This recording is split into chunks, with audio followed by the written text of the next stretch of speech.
All right, everybody, welcome back to another exciting episode of Legacy Decoded, our personal segment to the Fleet Connect podcast. We have a super special guest on today, Mr. David Salute. Did I say that correctly? Swallow. Swallow, Mr. David Swallow, and I also have my good partner here, Jonah, to help facilitate this segment. And yeah, we just want to continue to, bring the best minds that we possibly can to speak to the challenges and nuances that some people may be experiencing inside of the trucking and transportation space. So I think this will definitely be a really, really great conversation. If you're watching live, just make sure that we want to see where you guys are tuning in from. Just put your location down in the comment section. If you're watching the replay, same thing. And if you have any questions, throughout this segment, definitely put those in the comment section as well. But just getting started, David, we would love to know, for the people that have never heard of you before, how did you get into trucking and transportation, and what is your main core role and responsibilities inside of your company? Yeah, so we started GOPHR back in 2019, and it was really more of a marketplace, kind of like Amazon for local businesses to showcase their inventories, kind of like Grubhub or Waiter. Many people are familiar with, and people could order items and get same day delivery. Well, we kind of got scooped up by the industries. Oil and gas is heavy down here in Southwest Mhm. Louisiana. Cummins North America actually reached out to us and needed some parts and pieces transported. And over time, the next couple of weeks after that, they were asking for bigger and bigger equipment, bigger and bigger parts and pieces, right? So we added the trucks and trailers, 18-wheelers, goosenecks, everything to our Mhm. fleet, and really started moving things further distances and bigger items. Mhm. So, just saw a big demand in the industry, for more technology in transportation, from Mhm. hot shot to long haul 18-wheeler loads. And so we kind of pushed that in, right? Me and my business partner were both veterans and Marine Corps veterans, and just saw a problem and a mission, and we really just put our boots on the ground and started running with it. And I'd say, the growth we've seen, now we have, 600,000 in our network of owner Wow. operators and carriers, and moving things all throughout the United States, Canada, and, Mhm. and even down to Mexico. Mhm. So it's been interesting, right? The past 6 years, just kind of navigating where that was. I mean, I was a machine gunner in the Marine Corps, right? And translating that into the civilian world with, 18 wheelers and the jargon of the oil and gas and industrial industry, it's just, there's been a lot of learning taking place, and, kind of capitalizing on people with that has been a big deal, right? Making relationships with people that were eager to innovate the industry with our technology, and the feedback we got was instrumental in really developing the right technology that did solve the right problems. Speaking of technology, and I guess there are a lot of shifts in this industry, right? What are the major shifts that you're seeing in this industry right now? Man, there's a lot happening. We rolled out tracking, right? So before, it was very difficult to know where drivers were. The industry standard was, carrier picks up a load, right, via phone call or email. It got tracked by the shipper having to call the dispatch of the trucking company, and the dispatch would call the driver, and then the driver would, you know, talk with them if they could get a hold of them right away. Finally, communication was established to the dispatch. Then the dispatch would call the shipper, and by then the load was in a different location, right? So that's kind of been a change that we've seen happen across the board, as well as like pricing. So the biggest shift is like, hey, we don't have to use, an 18-wheeler in this instance. We could use a pickup truck to move this one pallet, right? Right. We could get it there at a set, drop off time, right? Instead of traditional LTL, at least Mhm. you had a window of days, not hours. So the big shift in efficiency, I would say, upon also leaning on the technology for accountability reasons, like tracking and even digital bill of ladings, right? That are produced automatically by our software. Nice, nice. Yeah, I definitely want to jump into a little bit of the oil and gas part of it. I think that's a really interesting conversation. We've done a little bit of oil and gas in Texas, but I would love to know like what does a typical day look like for you? Well, for me personally, so I'm more so in the sales and marketing side, right? Where, for me, I'm constantly networking, constantly looking for new opportunities, in places that Gopher could help with efficiencies in these companies, right? Supply companies mostly. And I mean, the day to day is really walking new customers through how to use the the software. And actually this morning was a good example. I had a client, actually wholesale electric, put an order in, and they selected a bigger vehicle than they needed, right? They were used to using this bigger vehicle, and we were able to take the cost of that shipment down from 700 something dollars to 100 and something dollars, right? Mm, And it sounds crazy, but our margins are there. So we're not trying to make 800% margin. We're good with the minimal margin, right? And trying to change the behavior of the transportation industry to where efficiency is key, right? Um, so that's kind of the day to day is walking people through, how to more efficiently ship, right? yeah. What was that process like when you were learning, oil and gas, right? Learning how to price it, learning the verbiage. Was that kind of like a huge learning curve for you essentially, or Oh, was it something absolutely. that kind of came pretty quick? Yeah, it was pretty big. I mean, we're heavy on oil and gas down here in Southwest Louisiana, so it's a there was plenty of people to call and kind of lean on. Mm, The guys at Cummins really helped out, and other industrial companies that we do business with, really helped out and kind of gave us a leg up, right? Like, hey, you don't call it that; it's called this. Hey, that's not when no one wants to do it that way. We want to do it this way, and mm, just kind of like back and forth. That was the biggest thing. And what we did was we built an algorithm that prices, in mm. real time, and it takes into Wow. account 49 different points, right? So Wow. some of it's the weather, some of it's the traffic, the time of Mm, day, and then you have fuel prices that change across the board, geographically, mm, and so it takes everything to account down to the joule, actually. So a bag of concrete might be the same size as a pillow, but the driver's getting paid more for delivering one or the other, right? So really, I mean, that's how we kind of came up with the system, and we've added to and taken away from that algorithm as time progressed. And as I said before, the features on the software itself, right? Mitigating phone calls and emails was one of the biggest asks. And and the instant quoting piece, right? Where customers can get an instant quote, and all the way down to our other customer, which is not just the shipper, but the driver. So mm, our drivers get paid instantly, right? Once the order is completed, they get paid. So they're not waiting, net terms, right? 30 right. days, 60 days to get paid. And that, it's all based on feedback and kind of what's driven our growth. Interesting. Interesting. No, that's really cool because coming from the being a veteran in the military background, how was that transition getting into the tech world, and how did you know? I know feedback played a huge part in that, but what made you kind of want to dive more into the tech side of things? Well, we really just saw a need, right? A Mm, place where technology was missing, here in 2025, and in 2019 for that matter. It mm, was, it was the biggest innovation that we could add, right, to the mm, logistics space.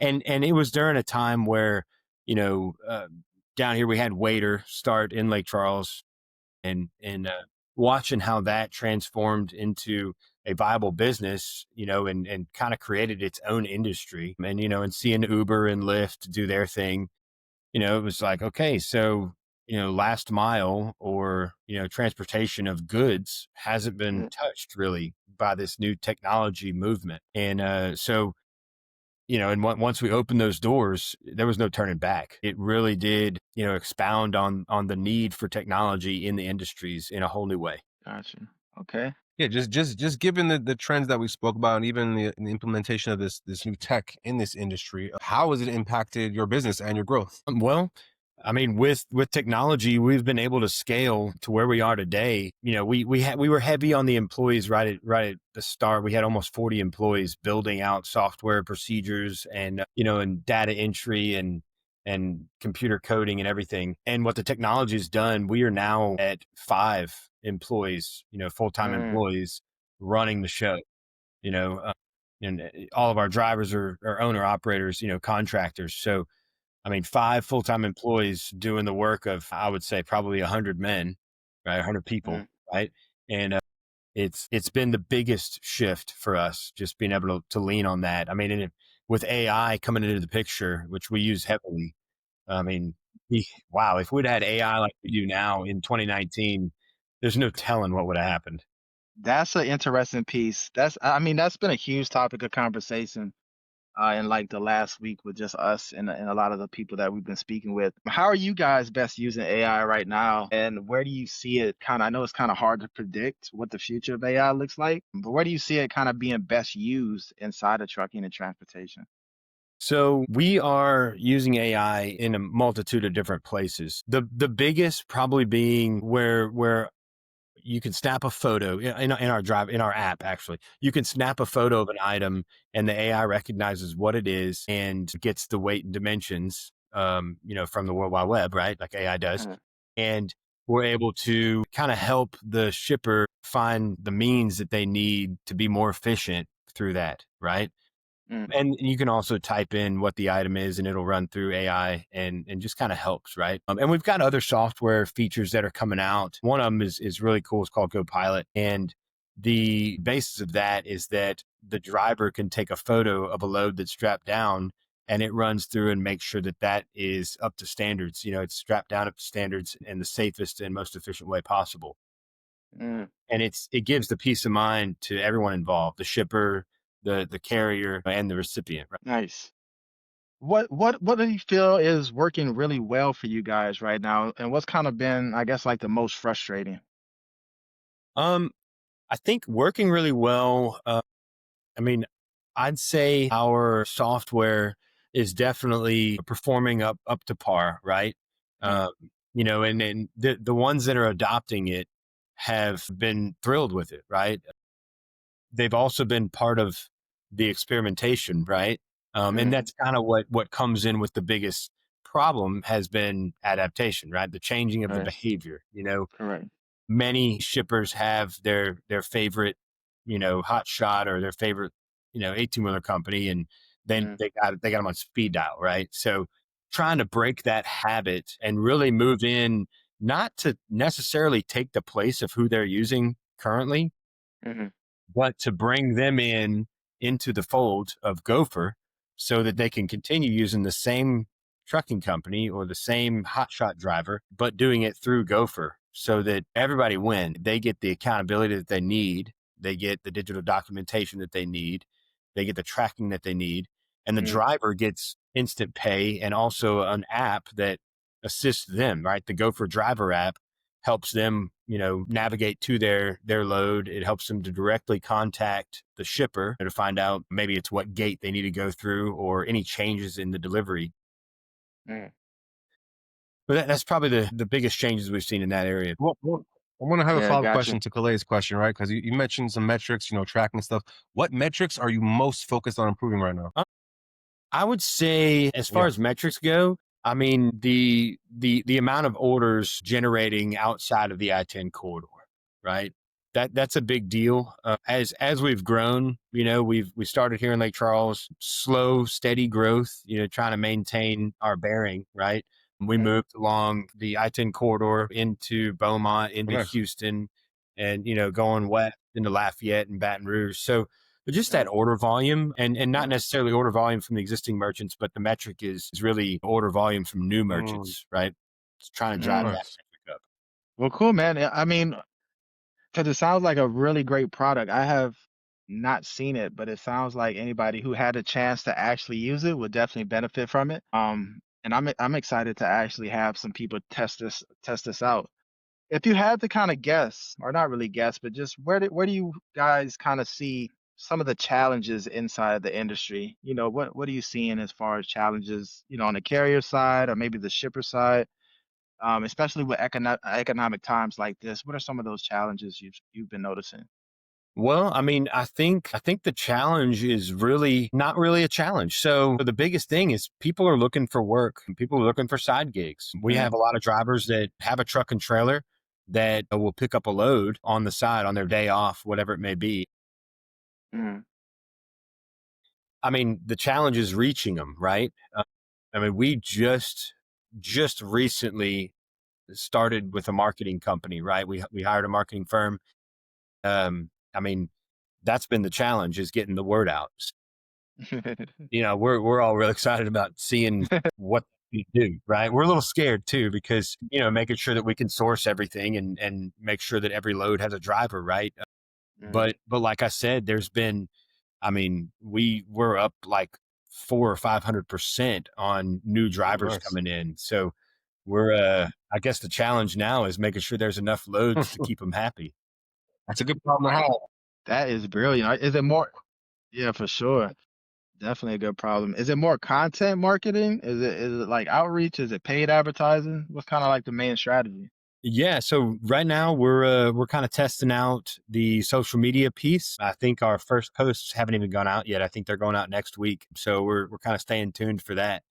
Mm, As well as, I mean, we're trying to hit people where they live, so to speak, right? So mm, some mm. CTV, right? Hulu, Netflix, those types of ads, as well as podcasts like this, right? Trying to really get the word out, trying to educate people, and Yeah, absolutely. see if we can shock the system. Great idea. Great idea. Do you feel like more so is it like a main focus when you say social media? Is it more like IG, LinkedIn, YouTube, TikTok? Is it or like a combination of just being like an omnipresent ecosystem? Omnipresent, yeah. We're trying to flood the system. We want GOPHR in everyone's What's head, the name right? We again? want to Say it get it out for me. there. GOPHR, GOPHR. We were too cool for that second vowel. You clearly have Awesome, had a man. lot of growth, and Awesome. I see that you're scaling. Where do you want to be in, let's say, 6 to 12 months from now? Where do you envision yourself? What are your goals in terms of? So we've talked about this a whole bunch. In in 6 months coming into the new year, I mean, we expect to see a whole bunch of growth with this new Mm, marketing campaign we've got pushing, and as well as some pretty big partnerships. A couple of them I can't even mention, but mm, there's some pretty big things happening. One of them, one of the bigger ones is NOV, National Oil Well Varco, and we've done a couple of pilots with them. They've actually put some money into some of our software to help us grow it, and mm. they're actually pushing a little bit harder to use us, exclusively. Nice. So Uh, could be a pretty big deal, along with some other really big deals that are coming through the pipes. That's awesome. that is super cool. I'd love to know if you could go back, if you could go back to like when you first started, what are one or two really great nuggets that you would potentially tell yourself at that point? Well, man, as a founder, I would say you can do a whole lot more with a lot less than you think. Mm, that's brilliant. That's probably the Yeah, biggest one, right? Resources are only as good as the grit you put behind it. absolutely. So right now, Gopher is, where can people, of course, the website, but if people had any questions specifically on, maybe a demo or if they want to reach out to you guys, where can they find you specifically? Like, what's the best avenue to do so? Absolutely. So today, LinkedIn is great. We're on LinkedIn quite a bit, and on our website, gopherapp.com. Gotcha. And is there anything that you would kind of like want to share? Anything at all? I know the education piece is important. Feel like, of course, when it comes to technology, you have to have the educational pieces, right? To make sure people are adopting it and how do we best maximize this platform specifically to get the best outcome possible, right? Is there anything that you would kind of want to let them know from, user experience, visual rhetoric? what can they expect from actually diving into, somebody that's completely new to the platform? What can they expect from it? I mean, I would say you got to think outside of the box, right? Mm, So, with change, you've got to be willing to step out on a limb. And I really think, the idea of the automobile was a good example, right? A lot of people thought that would never be a thing, and it was invented, and people stepped out and saw the efficiencies of it, and early adopters reaped benefits sooner than others, right? mm. And I think this is, maybe not as equal to the automobile versus a horse and carriage, but it's about embracing change, and so Mm, being ready and willing to give it a shot, right, and see what technology can do, is probably the biggest thing I could say. mm. Gotcha. That makes sense. So are you guys doing a lot of demos right now? Is it more so you sign up, you get, is there a tier package, trials, free trials? So right now we are not doing much of a SaaS, right? So there's not really a Mm, subscription. mm. You sign up and you start using this, and you only pay what you're quoted, right? So the only thing you're paying is for the deliveries themselves. And Wow. as far as demos go, I mean, you can also catch us on YouTube and kind of see how the platform works as well. But yeah, I mean, people can simply download the app and get started very easily. Yeah. It's very intuitive. Wow. Yeah, that's brilliant too. Made it like just alleviating that entire creative burden, which is super cool. Well, cool, man. That was great. I definitely thank you for sharing those insights. So, of course, once we've kind of compiled all of our podcast conversations, we'll send over a summary. I think that should be really interesting. Is there anything else that you would love to kind of just leave the audience with? Anything that you would want them to know? Anything that maybe we didn't cover? I mean, not really off the top of my head. I would Mm. say, I mean, as far as Gopher goes, we can deliver anything from paper clips to rocket ships. I love it. I love. I love that, man. So you guys don't really focus on any specific mode of transportation. It's pretty much LTL, full truckload, oil and gas, tanker, pretty much everything. Anything. Yep. From cars, SUVs, pickup trucks to sprinter vans, goosenecks, Oh my God. whether it's vans and reefers, anything. We got it. I love that, man. You guys are crushing it. I can't wait to check this thing out. Oh my God. Okay. What do you think about boats? If I just had to, because I know hot shots and something and are something that you guys are familiar with a lot. What do you think about like, boats and potential like marinas, boat dealerships? Is that something that makes sense in Abs- today's market? Absolutely. So we've done it. We've transported boats. And that's simple, right? There's plenty of guys sitting at the home with a pickup truck that are, just waiting for something to make money with, right? And Mm, it's simple to vet those drivers, right? We do a very good job of vetting our drivers and getting someone on the road to go move a boat from maybe a marina to their house or a storage facility, or maybe it had to be brought to the shop, and the owner is busy at work and just needs to be brought from A to B. It's definitely a big market for that.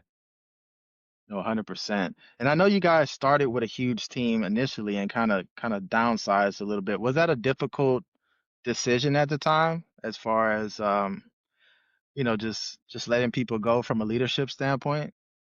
Man, not really. So it actually, we were kind of blessed through that. So COVID, when we initially launched, COVID kind of moved things to a work from home piece. A good bit of employees kind of dropped off the map, and then we got hit with back to back hurricanes, and many Mm, other employees moved away, as well as that's about the time we pivoted from our marketplace, original business model to this, more of a hot shot, 18 wheeler type industrial space. Right. And mm, so with that pivot, a lot of them, were just like, oh, cool. It's good. And they had built what they built and were ready. Right. And so mm. many of those were given shares and kind of just moved on their own, and it was sad, right? Yeah. But it was beautiful at the same time, so there wasn't really difficulty in it. Mm, And honestly, like I said before, I think that a big piece of that was knowing, which resources you needed. Right. And so after that, we kind of learned a little bit about, maybe some of those hires weren't necessary. Maybe some of those hires were, um, necessary only for a time. Mm, A lot of them had understanding that once this was built, it was kind of that was the job complete. mm, 100%. I've got one more question. Jonah, do you have any other questions before No, we wrap up? I'm good. Yeah. Okay, cool. Well, my last question, um, the marketing agency that you guys did decide to go with, what was, I guess, like the deciding factor that kind of made you, kind of go with them specifically? So my biggest deal was, okay, they've marketed for some pretty big names, right? Mhm. And just their involvement and willingness to help us out really on a monetary level, right? They were itching to market for us, right? To the point of where they actually gave us a significant discount and said we will work, you know, for free Mm, until we reach a certain point in our capital raise for this funding round. And mm, that was a big deal to us.